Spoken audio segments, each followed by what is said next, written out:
નમસ્કાર વિદ્યાર્થીઓ, આજે આપણે પાઠ 7 સંખ્યા તેનો આજે આપણે અભ્યાસ કરશું. તો આ પાઠમાં સંસ્કૃતમાં અંકોને કઈ રીતે બોલાય તેનો આજે આપણે અભ્યાસ કરશું. તો પાઠની શરૂઆત કરીએ. આ પાઠ નાટ્યાત્મક છે, સંવાદાત્મક છે.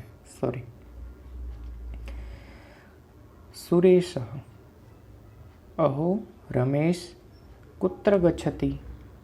સુરેશ કહે છે, અરે રમેશ કુત્ર ગચ્છતિ. કુત્ર અર્થાત ક્યાં, ગચ્છતિ એટલે જાય છે. અરે રમેશ ક્યાં જાય છે. એક વિદ્યાર્થીઓ અહીં યાદ રાખવાનું કે જ્યારે સંસ્કૃતમાં પુલ્લિંગ હોય, એક વચનમાં હોય, ત્યારે હંમેશા શબ્દની પાછળ વિસર્ગ લાગે, નામની પાછળ વિસર્ગ લાગે. એ હંમેશા યાદ રાખવાનું. સંસ્કૃતમાં સુરેશ ન લખી શકાય, સુરેશ એમ બોલી શકાય.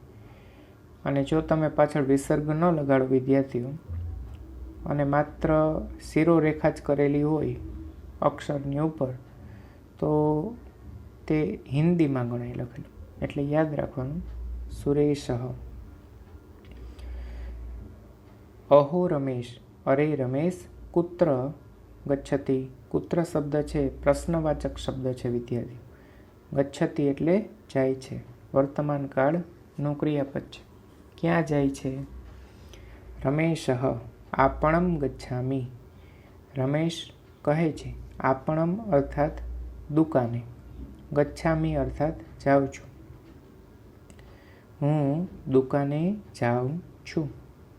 સુરેશ અહમ અપી આગચ્છામિ. સુરેશ કહે છે, અહમ અર્થાત હું, અપી અર્થાત પણ, આગચ્છામિ અર્થાત આવું છું. સુરેશ કહે છે, હું પણ આવું છું. રમેશ ભવાન કિમ ક્રેતુમ ઇચ્છતિ. રમેશ હવે કહે છે, ભવાન અર્થાત તું, કિમ એટલે શું, ક્રેતુમ એટલે ખરીદવા, ઇચ્છતિ એટલે ઈચ્છે છે. તું શું ખરીદવા ઈચ્છે છે.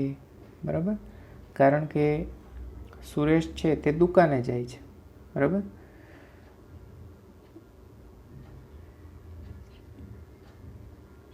અને રમેશ છે તે દુકાને જાય છે. બરાબર. એટલે રમેશ છે એ સુરેશને પ્રશ્ન કરે છે કે શું પ્રશ્ન કર્યું, તું શું ખરીદવા ઈચ્છે છે. તો સુરેશ જવાબ આપે છે, અહમ ફલાની ક્રેતુમ ઈચ્છામિ. અહમ અર્થાત હું, ફલાની અર્થાત ફળો. વિદ્યાર્થીઓ અહીં ફલાની જે છે તે બહુવચનમાં છે, ફલમ તે એક વચન આવે. અહીં ફલાની એટલે ફળો, ક્રેતુમ એટલે ખરીદવા, ઈચ્છામી એટલે ઈચ્છું છું. હું ફળો ખરીદવા ઈચ્છું છું. અહીં વિદ્યાર્થીઓ એક વાત તમને શીખવાડી દઉં. જુઓ, અહીં અહમ બે રીતે લખાયેલું છે. તમે જુઓ, તેનો અભ્યાસ કરો. અહમ એક મ ખોડો લગાડીને પણ અહમ બોલાય, અને એક અહમમાં હની ઉપર અનુસ્વાર કરીને પણ અહમ એમ લખાય અને બોલાય. બોલાય તો એક જ પદ્ધતિ અહમ, પણ લખવાની બે પદ્ધતિ છે. એક પાછળ મ ખોડો લગાડવો અને એક હની ઉપર અનુસ્વાર કરો. હવે વિદ્યાર્થીઓ ડિફરન્સ શું છે એ તમને હું કહું. હવે જુઓ, અહમ શબ્દના પછી નો શબ્દની શરૂઆત કયા અક્ષરથી થાય છે, તો કે અથી, અર્થાત અપી લખેલું છે ત્રીજી લીટીમાં. બરાબર. હવે અહીં જે તમે પાંચમી લીટી જુઓ, પાંચમી લીટીમાં અહમ લખ્યું છે. એ અહમ શબ્દ પછી નો શબ્દનો પહેલો અક્ષર શેનાથી શરૂઆત થાય, ફ અર્થાત ફલાની. તો અહીં અ ત્રીજી લીટીમાં અ છે, અપી છે, અને પાંચમી લીટીમાં ફલાની એટલે ફ છે. તો વિદ્યાર્થીઓ અહીં એક યાદ રાખવાનું, અ છે તે સ્વર છે, જ્યારે ફ છે તે વ્યંજન છે. હંમેશા યાદ રાખવાનું કે જ્યારે હંમેશા અનુસ્વાર પછીનો, આગળના શબ્દના અનુસ્વાર પછીનો અક્ષર જો સ્વરથી થતો હોય તો ત્યારે મ ખોડો એમ લખાય, અને જ્યારે વ્યંજનથી શરૂઆત થતો હોય અનુસ્વાર પછીનો શબ્દ અથવા અક્ષર તો ત્યારે હંમેશા અનુસ્વાર એમનો એમ રહેશે. આ વસ્તુને યાદ રાખવાની, બરાબર. આગળ વધીએ. રમેશ, રમેશ કહે છે પશ્યત જો, તત્ર પ્લસ એવ, અહીં સંધિ છૂટી પડે છે. ફલ વિપણી અસ્તિ, રમેશે કીધું જો, તત્ર એટલે ત્યાં, એવો એટલે જ, ત્યાં જ, ફલ વિપણી ફળની દુકાન, અસ્તિ એટલે છે. વિદ્યાર્થીઓ અહીં એક વચન છે, બરાબર. જો ત્યાં જ ફળની દુકાન છે. ચલ તું ચાલ.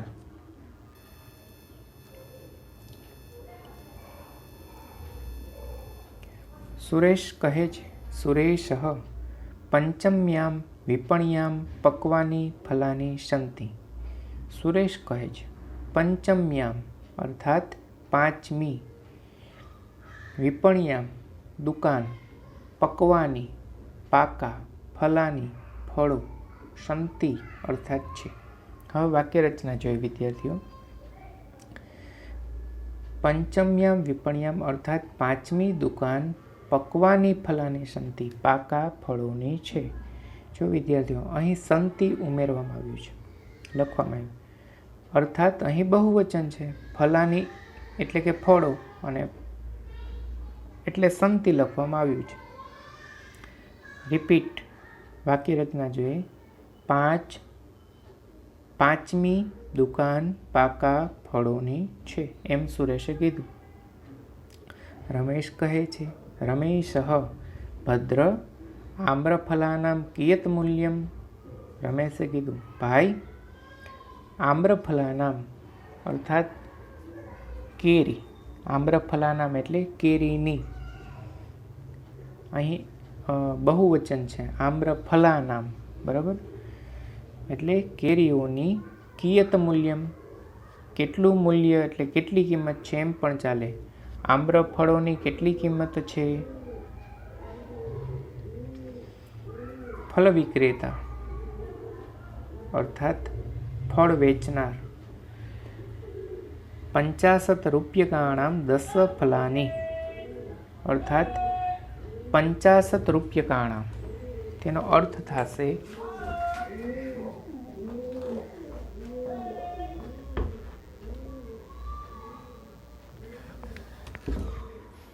અહીં વિદ્યાર્થીઓ એમ કહે છે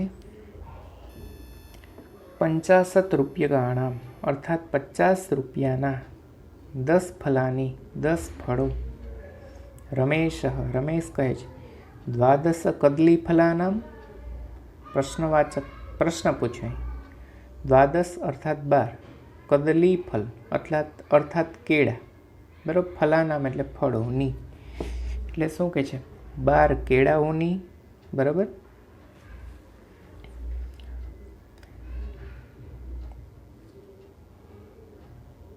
ફલ વિક્રેતા ફળ વેચનાર કહે છે 16 રૂપ્યકાણી 16 રૂપિયા, બરાબર. અહીં એક એક ફળની કિંમત પૂછી. સર્વપ્રથમ કોની પૂછી તો કે આમ્રફલાનામ અર્થાત કેરીઓની. તો એના કેટલા કીધા 50 રૂપ્યકાણામ અર્થાત 50 રૂપિયાના 10 ફળ. પછી બીજી કોની કિંમત પૂછે છે રમેશ 12 કદલી ફલાનામ 12 કેળાઓની કિંમત, 12 કેળાઓની, ખાલી એટલું જ પૂછ્યું. ત્યારે ફળ વેચનાર કહે છે 16 રૂપ્યકાણી 16 રૂપિયા. રમેશ કહે છે ચતુર્ણામ નારંગ ફલાનામ. રમેશ કહે છે 4 નારંગીઓની, બરાબર. ફલ વિક્રેતા ફળ વેચનાર કહે છે 20 રૂપ્યકાણી 20 રૂપિયા. સુરેશ કહે છે તહિ મહ્યમ 30 કદલીફલાની દદાતુ. તો સુરેશ બોલે છે તહિ તો મહ્યમ મને 30 કદલીફલાની કેળા દદાતુ અર્થાત આપો. તો મને 30 કેળા આપો. રમેશ કહે છે મહ્યમ 12 નારંગફલાની દદાતુ. મહ્યમ અર્થાત મને, 12 અર્થાત 12 નારંગફલાની દદાતુ. નારંગી દદાતુ એટલે આપો. તમે એમ પણ બોલી શકો નારંગીના ફળો આપો, અને કદલીફલાની એટલે કેળાના ફળો આપો. પણ અહીં આપણે કેળા અને નારંગી માત્ર બોલીએ તો ચાલે. બરાબર. સુરેશ કહે છે કિયતમ મૂલ્યમ, કેટલી કિંમત. બરાબર. ફલ વિક્રેતા એટલે કે ફળ વેચનાર કહે છે કદલીફલાનામ 40 નારંગફલાનામ ચ 60.